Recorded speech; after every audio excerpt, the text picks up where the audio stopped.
Hello friends, in last video we study about the monohybrid cross and Mendel's first law of inheritance, Mendel's second law of inheritance. Today we study about the next point which is studied by the Mendel, that is the dihybrid cross. This is also the Mendel's experiment through which he explained the Mendel's third law. आपण मागच्या व्हिडिओमध्ये monohybrid cross आणि त्याच्यावर आधारित असणारे मेंडेलचा first law आणि मेंडेलचा second law हे दोन्ही आपण बघितलेलं आहे. आता आपण बघणार आहोत तो म्हणजे डायहायब्रिड क्रॉस. मेंडेल यांनी आपले जे काही एक्सपेरिमेंट्स आहेत आणि त्या एक्सपेरिमेंट्सवर आधारित त्यांनी काही लॉज तयार केलेले आहेत. त्याचप्रमाणे मेंडेल्स यांचा जो थर्ड लॉ आहे, the third law of inheritance, हा जो थर्ड लॉ आहे it is based on the dihybrid cross, जो आज आपण स्टडी करणार आहोत. तर सर्वात आधी बघूया की डायहायब्रिड क्रॉस म्हणजे काय आहे. तर डायहायब्रिड क्रॉस जे आहे त्याची जी डेफिनेशन आहे ती आधी आपण बघूया. अ cross between the two pure parents in which the inheritance pattern of two contrasting character is considered simultaneously is called dihybrid cross. ठीक आहे. आता आधी आपण मोनोहायब्रिड क्रॉस जो आहे त्या मोनोहायब्रिड क्रॉसमध्ये आपण जर बघितलं तर आपण त्या ठिकाणी किती कॅरेक्टर्स कन्सिडर केलेले होते, 1 or 2? Okay, we consider only the 1 character at a time. आपण जर मोनोहायब्रिड क्रॉसमध्ये जर आपण बघितलं, मोनोहायब्रिड क्रॉसमध्ये जर आपण बघितलं तर त्याच्यामध्ये आपल्याला काय दिसणार आहे, तर सिंगल कॅरेक्टर कन्सिडर केलेलं होतं, बरोबर ना. सिंगल कॅरेक्टर कन्सिडर केलेलं होतं. जर आपण त्याचा जर चार्ट बघितला, आपण या ठिकाणी मोनोहायब्रिड क्रॉस जो आहे त्याचा जर आपण चार्ट बघितला तर या ठिकाणी मोनोहायब्रिड क्रॉस आहे. या ठिकाणी जे कॅरेक्टर्स आहेत त्यातलं फक्त कुठलं कॅरेक्टर सिलेक्ट केलेलं होतं, हाईट, हे एकच कॅरेक्टर जे आहे ते मोनोहायब्रिड क्रॉसमध्ये मेंडेल यांनी काय केलेलं होतं, सिलेक्ट केलेलं होतं. आणि त्याचे 2 ट्रेट्स, एक टॉल आणि डॉर्फ, हे 2 जी कॅरेक्टर्स होते आणि प्युअर पॅरेंट्स त्यांनी घेतलेले होते. आता डायहायब्रिड क्रॉसमध्ये काय होणार आहे बघा. डायहायब्रिड क्रॉसमध्ये मेंडेल यांनी आता या ठिकाणी किती कॅरेक्टर्स कन्सिडर केलेले आहेत, तर या ठिकाणी 2 कॅरेक्टर्स कन्सिडर केलेले आहेत. लक्षात येतं आहे. मोनोहायब्रिड क्रॉसमध्ये सिंगल होतं, आता डायहायब्रिड क्रॉसमध्ये किती कॅरेक्टर्स कन्सिडर केलेले आहेत, 2 कॅरेक्टर्स कन्सिडर केलेले आहेत. मग कोणते 2 कॅरेक्टर्स सिलेक्ट केलेले आहेत त्यांनी, तर एक म्हणजे सीडचा जो शेप आहे, ओके, त्याचा जो शेप आहे, ओके, सीडचा जो शेप आहे आणि त्याचबरोबर सीडचा कलर, ओके, शेप आणि कलर, हे 2 कॅरेक्टर्स त्यांनी कन्सिडर केलेले आहेत. बघा, डायहायब्रिड क्रॉस, मोनोहायब्रिड क्रॉसमध्ये काय होतं, सिंगल कॅरेक्टर होतं, ओके, सिंगल कॅरेक्टर होतं, म्हणजे एक हाईट, हे एकच कॅरेक्टर त्या ठिकाणी काय केलेलं होतं, कन्सिडर केलेलं होतं. लक्षात आलं. आणि आता जो डायहायब्रिड क्रॉस आहे, या डायहायब्रिड क्रॉसमध्ये त्यांनी किती कॅरेक्टर्स कन्सिडर केलेले आहेत, तर 2 कॅरेक्टर्स कन्सिडर केलेले आहेत. एक म्हणजे सीडचा शेप आणि सीडचा कलर. मग त्यावरून डेफिनेशन बघा कशी आहे. A cross between 2 pure parents, कुणामध्ये, 2 pair parents, in which the inheritance pattern of 2 contrasting character is considered. 2 contrasting characters consider केलेले आहेत. कुठले, शेप, सीड शेप आणि seed colour, is consider simultaneously is called as a dihybrid cross. ह्याला काय म्हटलं जातं, डायहायब्रिड cross. आता याचा एक्झाम्पल आपण स्टडी करूया. तर याच्यामध्ये मेंडेल यांनी जे एक्सपेरिमेंट घेतलेलं होतं तेच एक्सपेरिमेंट इथं स्टडी करूया. When we cross a yellow round seed, okay, ही जी yellow round seed, pea plant, yellow round seed. आता येल्लो म्हणजे काय, त्याचा कलर झाला, ठीक आहे. येल्लो म्हणजे काय झाला, त्याचा कलर झाला. आणि राऊंड म्हणजे त्याचा काय झालेला आहे, शेप झालेला आहे. लक्षात येतं आहे. हा येल्लो आणि राऊंड हे 2 कॅरेक्टर्स, म्हणजेच येल्लो काय झाला, त्याचा कलर झाला, सीडचा कलर झाला, आणि राऊंड काय झाला, त्याचा शेप झाला. लक्षात आलं. तर येल्लो कलरची जी सीड आहे त्या येल्लो कलर सीड्सचं आणि त्याचं राऊंड सीड जे आहे, असे 2 कॅरेक्टर्स या ठिकाणी कन्सिडर केले आहेत. कुणाबरोबर क्रॉस केलेला आहे? With green wrinkled seed. दुसरं कॅरेक्टर काय आहे? Green wrinkled seed. कलर दुसरा कुठला घेतलेला आहे? ग्रीन कलर घेतलेला आहे सीडचा. आणि त्याची जो शेप आहे तो कसा आहे? रिंकल्ड शेप आहे. तर अशा ज्या 2 कॅरेक्टर्सचे 2 कॅरेक्टर्स त्या ठिकाणी घेतलेले आहेत. आता त्याचं क्रॉसिंग कसं केलेलं आहे ते आपण बघत जाऊया. आपण नेहमीप्रमाणे पहिल्यांदा आपण काय लिहिणार आहोत? तर फिनोटाईप ऑफ द पॅरेंट लिहिणार आहोत. Okay, phenotype of the parent. Sorry, तर रिंकल जे आहे ते नाही आहे, सॉरी, फिनोटाईप ऑफ पॅरेंट. आता या ठिकाणी बघा, या ठिकाणी त्यांचं फिनोटाईप लिहिलेला आहे. पण फिनोटाईप बघूया त्यांचा कसा आहे.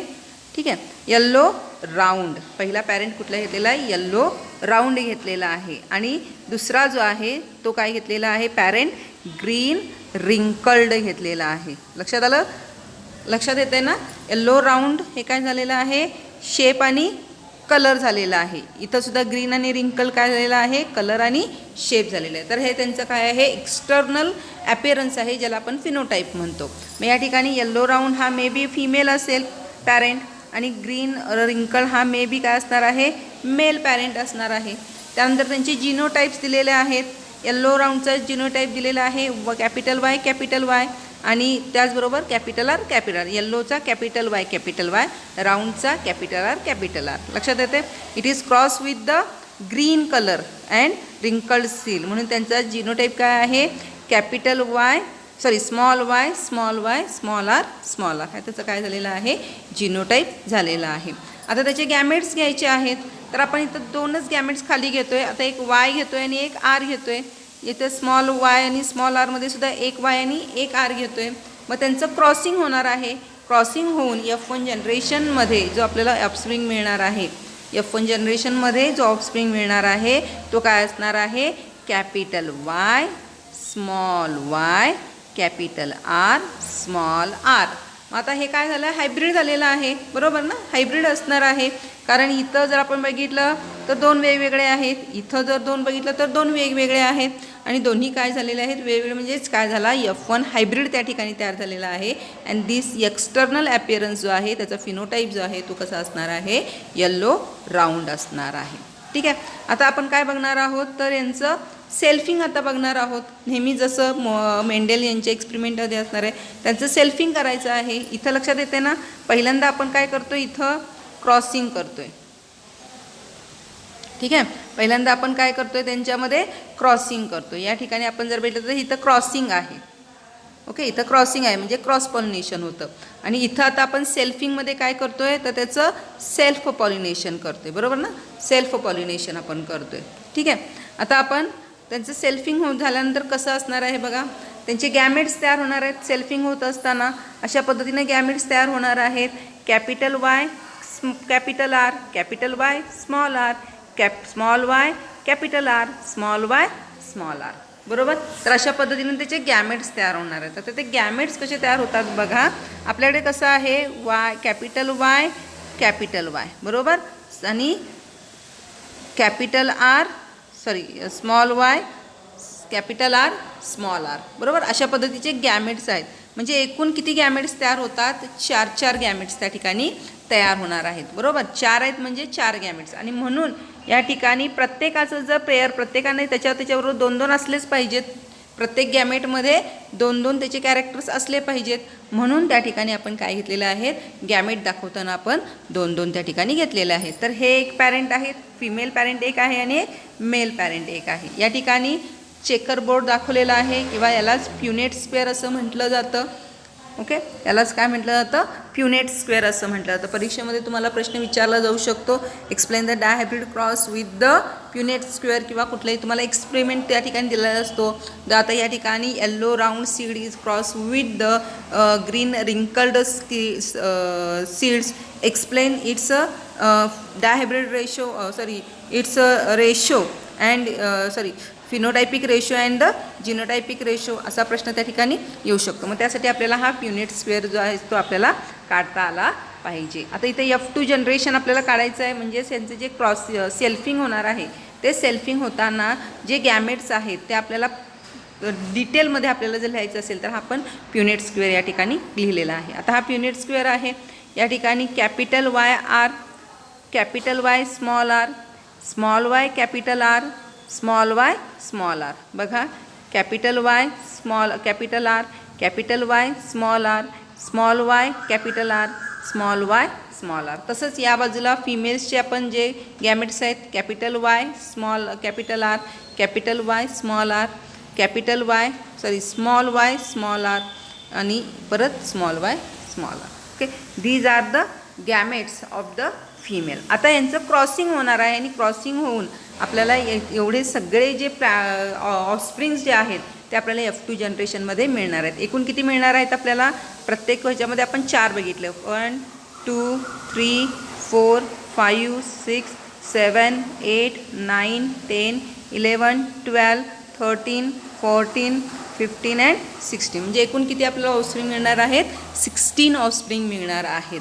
तुम्ही जर डिटेलमध्ये प्रत्येक ह्याच्यावर जर बघितलं आणि त्याचे प्रत्येक ह्याचे जे फिनोटायपिक आणि जिनोटायपिक त्या ठिकाणी एक्सप्रेशन दिलेलं आहे. आता याचा रिझल्ट काय आपल्याला मिळतो आहे बघा. तर या ठिकाणी आपल्याला 9 आपल्याला येल्लो राऊंड मिळणार आहेत फिनोटायपिक कॅरेक्टर. 3 आपल्याला येल्लो रिंकल्ड मिळणार आहे. 3 येल्लो ग्रीन मिळणार आहे. त्यानंतर 1 आपल्याला ग्रीन रिंकल्ड मिळणार आहेत. बरोबर. तर हे सगळे काय आहेत? F2 जनरेशनमध्ये आपल्याला अशा पद्धतीचे फिनोटाईप्स मिळणार आहेत. आणि हा जो फिनोटाईप आहे, हा जो आहे त्याचा जो रेशो आहे तो किती असणार आहे? 9:3:3:1. ओके, 9:3:3:1 हा त्याचा काय झालेला आहे आपल्याला या ठिकाणी जिनोटायपिक आपल्याला त्याचं काय दिसणार आहे? फिनोटायपिक एक्सप्रेशन जे आहे ते आपल्याला दिसणार आहे. मग जिनोटायपिक एक्सप्रेशन काय असणार आहे? तर त्याचं जिनोटायपिक एक्सप्रेशन जे आहे ते या पद्धतीनं असणार आहे. 2:1